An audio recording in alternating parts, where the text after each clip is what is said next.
ang hearing na ito hindi lang para sa mga senador.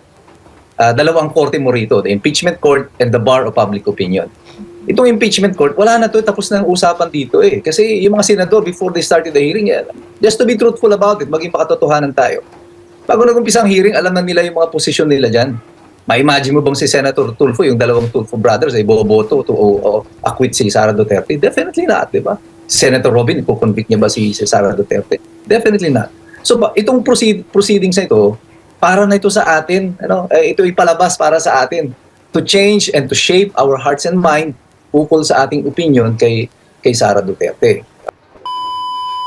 Si Robin, ina-assume lang ng mga iba kasi nga the way he speaks, style niya yun eh, ganun talaga siya eh. Pero if you dig down deeper doon sa kanyang mga pinagsasabi, actually may substance yung kanyang mga sinasabi, but they just couldn't get over yung form, yung the manner ng pag-relay ni Senator Robin ng kanyang sinasabi. Kasi kahit na hindi abogado si Senator Robin, I'm sure sangkaterba yung kanyang mga abogado dyan na nagbibigay sa kanya ng advice, and he knows exactly what he's saying. Yun nga lang estilo ay hindi katanggap-tanggap doon sa mga, syempre, yung mga nasa alta sosyedad, yung mga sosyalin ng mga tao. Pero yung mga ordinaryong Pilipino, parang nakaka-capture naman agad, nauunawaan agad kung ano yung dinadrive at ni Senator Robin Padilla. So, I think he's doing well. I mean, he's also leading still the survey sa mga senatorial. So, how can you argue with success, di ba? Yan ang style niya na minamahal ng mga Pilipino. So, kumpara naman kay Riza, ang ganda nga ng English, modulated pa yung boses, tapos 1% ka. Ay, di presidente tayo, na ganyan ang estilo, si Presdigo. Repulsive siya sa maraming mga sa pink, sa mga dilawan because of his style, mura daw ng mura. Kaya lang, alam nyo, he delivered the right message for the Filipino people. Si Senator Robin is still in the learning process, but I think he is able to deliver yung mensahe na gustong marinig ng ordinaryong mamamayan. Kasi probably because yung puso niya mas malapit doon sa mga ordinaryong mamamayan. So he can relate doon sa isip at sa puso ng mga ordinaryong Pilipino. At ito yung hindi makuha ng mga nasa pink tsaka nasa dilaw, sa mga pulahan, yung mga MPA at saka yung mga elitista dito sa administrasyon, hindi nila mag-gets bakit gustong-gusto ng mga Pilipino itong si Robin Padilla. Na mukha naman ikang walang alam, di ba? Action star lang. Wala pang alam na kanta, kundi lang yung It's in the evening. Pero nanalo, di ba? Nagna-number 1. So up to now, number 1 pa rin siya. Hindi nila ma-capture yun, hindi nila maintindihan yun. Misleading question para sa part ng misleading at leading question para doon sa part ng prosecution at misleading at leading question naman doon sa part ng defense. Kasi nagkakaroon ng kaguluhan dyan yung mga kababayan natin eh. Paki-explain nga po, attorney. Actually, hindi naman dapat pagkaguluhan yan. Ginawa lang masyadong malaking issue. Ang leading question, usually yan, kapag yung question na inilatag ay answerable by yes or no. Parang ikaw na nagsabi, halimbawa, si Jack, ang aking tinatanong, totoo ba, Jack Argota na ikaw ay gwapo? Ay, siyempre, leading. Sasabihin niya, yes. Diba? Pero kapag ang misleading is that nagbubuo ka ng premise dun sa tanong na hindi naman ito napag-usapan o wala doon sa mga unang pinag-usapan. Ang question dito, ang naging issue kasi dito, pwede daw ba na yung depensa ay mag-ask ng misleading questions? Actually, under the rules, objectionable yan. Pero hindi ibig sabihin nun, hindi susubok ang depensa, even to ask a misleading question. Kasi ang purpose namin dyan is to test the credibility of the witness to know kung totoo ngang alam niya yung kanyang mga pinagsasasabi. Kasi if you ask them a misleading question, they can immediately correct themselves kung hindi naman yan mapuna ng prosecution or the one who presented the witness. So pwede naman mag-object doon yung abogado na nagpresenta ng testigo at sasabihin niya nga that is a misleading question. So hindi siya actually malaking issue. It's a non-issue because meron kang available remedies. Pag nakadinig ka ng misleading question, edi mag-object ka. Ay kaso dito, pag nakadinig ng misleading question, nagpo-post sa Facebook eh. So parang doon nagkaroon ng problema dito because of the specific prohibition dito sa Rule 18 ng Senate Impeachment Rules na pinagbabawalan yung mga abogado na maggawa ng anumang mga statement in media or social media that is directly related to the case. Other than yung mga official na mga pahayag nila, mga press conference after the hearing. So, ganun yung sitwasyon nila sa kasalukuyan. Oo nga, attorney, kasi yung mga kababayan natin, nalilito na rin dyan na ano ba yun, na tama ba yung ginawa ng defense, mali ba yung ginawa ng defense. Kaya at least meron tayong mga abogado na nagpapaliwanag ng ganyan. Okay? Attorney, Opo. yung sinasabi niyo po na parang nagkomento yung isang prosecution ng nag-post ng caption niya. Anong masasabi niyo po doon? Well, that is uncalled for because kaming mga abogadong hindi bahagi ng hearing, hindi kami nakatayo doon. Okay lang sa amin yun, because that is our fair commentary on what is happening.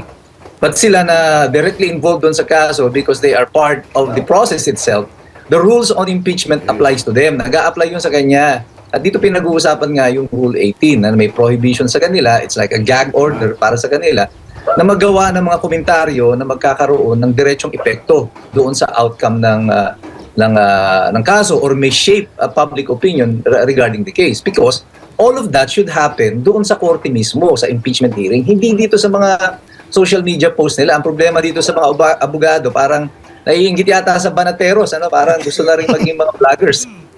Pero hindi, ang dahilan ni Ferreres parang wala naman daw, not Ferreres, Dadawan, wala naman daw malis yung kanyang pag-post, post lang naman daw siya ng batas.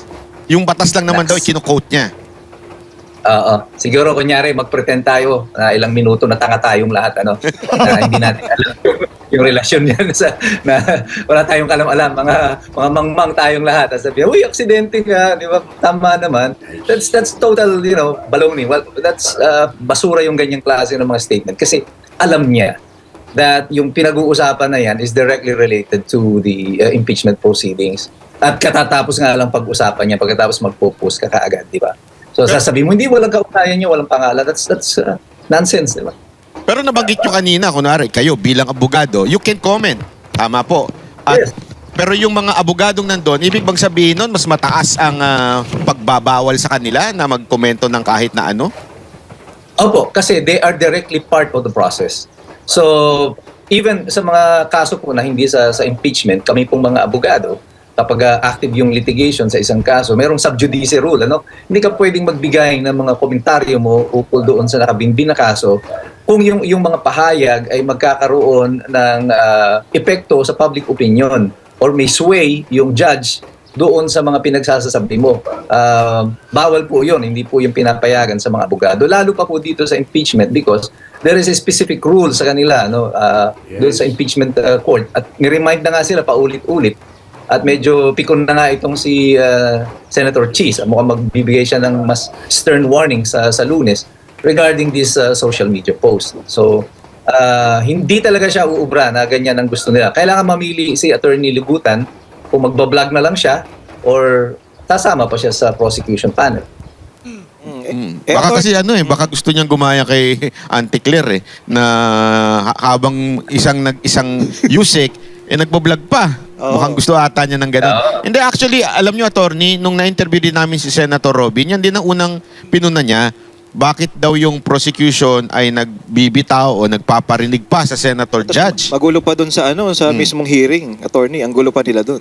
So, ito ba ay masasabi niyo talagang, kasi, di ba si Chis Escudero, mukhang yan na yung patunguhan niya it's about time na ito mga to ay ma-reprimand o ma-contempt o ma-warningan? Dapat noon pa ito, kaya lang masyadong naging maluwag ang Senado, ang presiding officer sa kanila, siguro dahil ilang araw pa lang naman. Kaya lang, parang habang lumalaon yung araw, parang patindi ng patindi yung mga commentaries. Parang akala nga nila, wala na sila sa hearing, parang feeling nila, parang nasa SMNI lang sila, na nagbibigay ng kanilang mga komentaryo na nasa TV, which should not be the case. Ako, I think, ang opinion ko dito, from day one sinasabi ko na ito, na parang ang prosecution, ang idea nila is to make their presentation more theatrical, para mas drama, kasi alam mo sa law, ang kasabihan diyan, pag hindi mo madali sa substance, daanin mo sa form. dito, feeling ko, nararamdaman nila in terms of substance ng kanilang mga ebidensya, malayong-malayo pa sila in securing a conviction based on evidence. So, you try to put up a performance so that it's worthy of the audience na nanonood. Ang position ko dito actually, ang hearing na ito hindi lang para sa mga senador.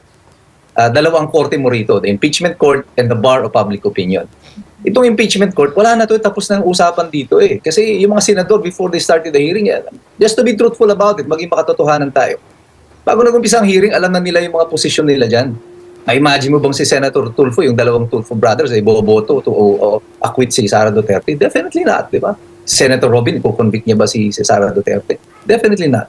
So itong proceedings na ito, para na ito sa atin, ito ipalabas para sa atin to change and to shape our hearts and mind ukol sa ating opinion kay Sara Duterte. But I think in both form and substance, kung ang intention nila ay i-shape nila or bigyan tayo ng panibagong opinion tungkol sa Vice President Sara, mukhang nagiging failure ang prosecution dito in both fronts. Attorney, yung sa ano naman, yung hindi lang abogado yung mga may ingay ngayon lalong-lalo na yung mga congressman. So parang after ng hearing, lagi silang may pa-presscon. Ano na bang masasabi nyo dito? Tama ba itong ginagawa nila o naaapektuhan ba yung trial dahil sa ginagawa nitong mga to? O parang parehas din ba to ng regular na trial na hindi mo pwedeng ikwento o hindi mo pwedeng ipagsabi yung merits ng kaso? Tama po ba, attorney? Paki-explain nga po. Tama po yun. Makikita mo dito the difference between the press conference ng depensa at saka ng prosecution. Ang depensa, laging si Attorney Poe lang ang nagsasalita. And very limited yung kanyang sinasabi. He seldom touches yung mga pinag-usapan, yung mga legal arguments sa kanyang mga pahayag. Nagfo-focus lang siya like a summary of what actually happened. Pero as to the nature of the presentation, ano sa tingin niya yung opinion nila sa mga ito, iniiwasan niya yon because that is how it should be. So hats off kay Attorney Poe for doing his job well. However, pagdating mo dito sa prosecution, iba ang sistema dito. Pati yung mga hindi naman nasabi ng witness, mga papasukan nila ng kanilang sariling interpretation. At kung pakikinggan mo si Redon, sa tuwing matatapos ang hearing, parang feeling mo, di ba? Panalo na agad siya doon sa kanyang pinagsasasabi. So, yung kanyang mga opinion dito ni Attorney Redon, I think this will be called out by Senator Cheese. But I think yung kampo nila ang sinasabi tungkol dito. Kasi nga, after the hearing, yung press conference nila goes beyond doon sa kung anong nangyari doon sa proceedings. May mga patutsada, pati mga senador, pati yung mga defense counsel. The usual na style nila dyan sa Kongreso na may pagka medyo, alam mo na, medyo maere, medyo may kayabangan ang dating sa mga mamamayan. But that's typical of them. Hindi na tayo nasusurpresa sa ganun. But that should not be the case if this is really a true impeachment case. Pero attorney, linawin natin hindi lang po yung private prosecutor, kasama ho dito yung mga congressman na prosecutor. Most especially them kasi si Redon ang parang spokesperson nila ngayon Dati yung Kabataan Party List si Ko yung natutulog doon sa Senado habang nag-hearing. So siya dati ang madalas nagsasalita and then ngayon si Redon na yung nagsasalita. Ang problema diyan, may designated spokesperson na sila. Yung mga abogado may sarili pa, may mga post pa sila at nagko-komentaryo din sila. So, pero parang parang disorganized yung prosecution insofar as media coverage, social media coverage is concerned. Pagdating mo sa depensa, kita mo very disciplined sila kasi panay si Attorney Poe lang ang nagsasalita. So, walang masyadong confusion. Dito sa prosecution, medyo magulo ang nila dito. Kung hindi sila nag-uusap-usap kung sino talaga. Parang lahat gusto maging bida ba? Pero tama kay attorney, itong defense napaka-professional. At itong prosecution mukhang magulo.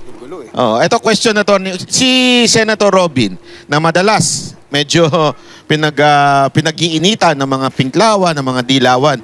What can you say about sa mga tanong niya at comment niya tungkol sa issue ng mga article of impeachment? Alam niyo, si Robin, ina-assume lang ng mga iba. Kasi nga, the way he speaks, Eh, alay, style niya yun eh. Ganun talaga siya eh. Pero if you dig down deeper doon sa kanyang mga pinagsasabi, actually may substance yung kanyang mga sinasabi. But they just couldn't get over yung form, the manner ng pag-relay ni Senator Robin ng kanyang sinasabi. Kasi kahit na hindi abogado si Senator Robin, I'm sure sangkaterba yung kanyang mga abogado dyan na nagbibigay sa kanya ng advice, and he knows exactly what he's saying. Yun nga lang estilo ay hindi katanggap-tanggap doon sa mga, syempre, yung mga nasa alta sosyedad, yung mga sosyale ng mga tao. Pero yung mga ordinaryong Pilipino, parang nakaka-capture naman agad, nauunawaan agad kung ano yung dinadrive at ni Senator Robin Padilla. So, I think he's doing well. I mean, he's also leading still the survey sa mga senatorial votes. So, how can you argue with success, di ba? Yan ang style niya na minamahal ng mga Pilipino. So, kumpara naman kay Riza, ang ganda nga ng English, modulated pa yung boses, tapos 1% ka, ay hindi dito na ako sa 50. Mahal ko talaga ang Pilipinas. Pero ano ba, Tony, habang tumatagal, si Robin, talagang gumagaling, panalim, kamaon eh. Ano ba sabi mo? Ano meron? Bakit gumagaling siya?